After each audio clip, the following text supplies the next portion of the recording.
rise and fall of Mohamed Siad Barre, Somalia's former president. Somalia's 9-year experiment in post-colonial democracy came to an end in October 1969, following the assassination of President Abdirashid Ali Shemake and the eventual seizure of power by General Siad Barre in a bloodless coup. Siad Barre was a military general in Somalia and the country's third president. He came to power on October 1969, leading a coup d'etat against the elected government. Barre ruled over Somalia until 1991, when he was overthrown by militias. Siad Barre is remembered as a brutal dictator whose regime aided in the development of the conditions that led to Somalia's civil war in 1991. Before we get into Siad Barre's life, if you're new here, welcome. Be sure to subscribe and turn on notifications so you don't miss out on any of our videos. His early life. Siad Barre was born in the Ogarin region of the Ethiopian Empire in the year 1910. Barre's parents died when he was 10 years old, and after finishing his primary education in the town of Luke in southern Italian Somalia, he moved to the capital, Mogadishu, to pursue his secondary education. When he was 16, he joined the Italian colonial police, but later moved to Kenya after the British overran the Italians in Somalia. He trained at the King's African Rifles at Kabete in Kenya, and later joined the special branch of the British colonial police. It was at this point that his interest in politics began, as he used it to his advantage, rising to Major General, the highest possible rank an indigenous Somali at the time could hold. In 1950, shortly after Italian Somaliland became a United Nations Trust territory under Italian administration for 10 years, Barre spent 2 years at the Carabinieri Police Academy in Italy, where he studied politics and administration. When Somalia eventually gained independence as a Somali Republic in 1960, he joined the military and rose through the ranks to become the vice commander of the Somali army. In the early 1960s, after spending time with Soviet officers in joint training exercises, Barre became an advocate of Soviet-style Marxist-Leninist government, believing in a socialist government and a stronger sense of Somali nationalism. When President Shemake was assassinated in 1969, Barre used the uncertainty that followed to take over the presidency. Seizure of Power. Following the assassination of Somalia's President Abdirashid Ali Shemake in 1969, a military group called the Supreme Revolutionary Council staged a coup d'etat, allowing Siad Barre, their leader, to take power. On October 24th, in his first speech after the coup, he said, "I would like to ask all Somalis to come out and build their nation, a strong nation to use all their effort, energy, wealth, and brains in developing their country." He continued, "The imperialists who always want to see people in hunger, disease, and ignorance will oppose us in order that we may beg them. Let us join hands in crushing the enemy of our land," he ended. Serving as president, Barre dissolved the constitution, parliament, and arrested politicians from the previous regime. The Supreme Revolutionary Council renamed the country the Somali Democratic Republic and declared it a Marxist-Leninist one-party state. Barre also sought and obtained support from the Soviet Union and embraced the scientific socialism based on the teachings of the Quran and Marxism. Since Somalia was divided among ethnic, political, and clan lines that always discriminate and fight among themselves, Siad Barre's first steps, among others, were to abolish Somalia's clan and patronage system. In view of this, a national campaign against tribalism, corruption, nepotism, and misrule was launched, and also the informal references to clan alliances were outlawed. In fact, a new intelligence agency, the National Security Service, was established in 1970 to monitor security offenses that included nepotism and tribalism. Barre's early rule did have some positive aspects, such as his establishment of the first written scripts for the Somali language and empowerment of women through fairer marriage, divorce, and inheritance laws. He also tried to rapidly industrialize and modernize the country by creating a new writing system, promoting cooperative farming, and leading an anti-tribal campaign. As a matter of fact, during Barre's regime, all of Somalia's major industries, from farming and oil to banking, were nationalized. However, his government soon deteriorated into increasing dictatorship and repression. His alleged violations of human rights. During Barre's time in power, he was accused of persecuting political opponents and rebels, as well as imprisoning and torturing them. According to the UN's development program, Barre's 21-year regime had one of Africa's worst human rights records.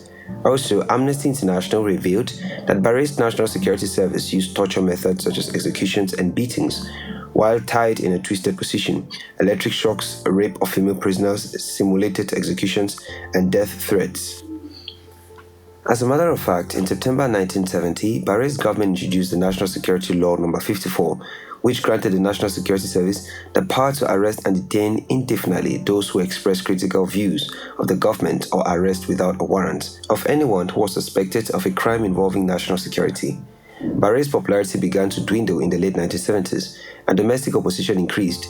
In response, Barre's elite unit, the Red Berets, and the paramilitary unit called the Victory Pioneers carried out systematic terror against the Majeerteen, Hawiye, and Isaac clans. The Red Berets systematically smashed water reservoirs to deny water to the Majeerteen and Isaac clans and their herds. More than 2,000 members of the Majeerteen clan died of thirst, and an estimated 5,000 Isaac were killed by the government. Members of the Victory Pioneers also raped large numbers of Majeerteen and Isaac women, and more than 300,000 Isaac members fled to Ethiopia. Barre advocated for the creation of a greater Somalia, which would unite Somali-populated areas such as Djibouti, Ethiopia's Ogaden, and Kenya's northeastern province. After the Barre administration attempted to unite all of these regions into Greater Somalia, beginning with the Ogarin War erupted in July 1977. The Ogarin War, the beginning of the end for Barre. The Soviet Union had heavily invested in the Somali National Army, building one of the most formidable militaries in sub-Saharan Africa.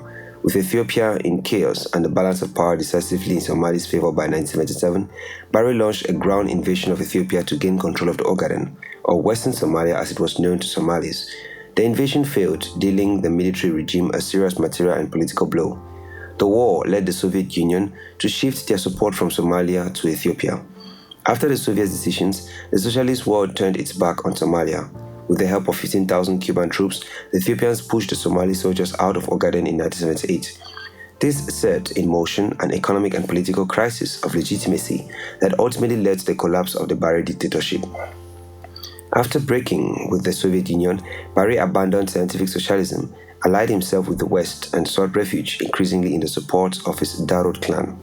In the same year, a coup attempt was thwarted, and Barre turned to his family for help. Most of his family members were military people rather than politicians and bureaucrats. This move marked the start of Barre's decline. His fall.